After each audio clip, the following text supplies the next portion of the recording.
লাগতেছে না।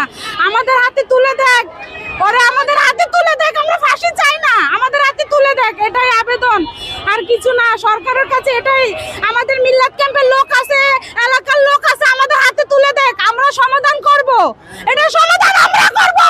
আমার কান্না আসতেছে, আমার বাচ্চা আজকে সেফ না, আমারও দুইটা মেয়ে আছে, এরকম হইতে পারে, আমারও শত্রু আছে, আমাদের শত্রুরা ভয় পাবে যদি ওরা জনগণের হাতে তুলে দেখ, আমারও শত্রু আছে। এটার যদি বিচার না করে, আমার শত্রুও বলবে যে ওর মেয়েকেও মার্ডার করবো, ওর মেয়েকেও গলা কেটে ফাঁসিয়ে দিব, এরকম হবে। ওর ফাঁসি চাই না, আইনের কাছেও কিছু চাই না, আমাদের কাছে তুলে দেখ,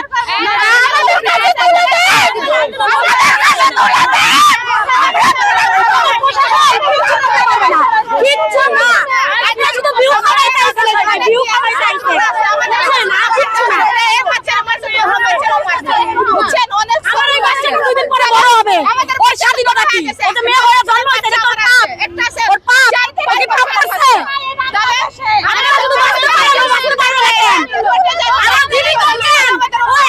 জীবিত কেন? জানাজা দুইটা হোক, ওর একটা হোক, একটা জানাজা কেন?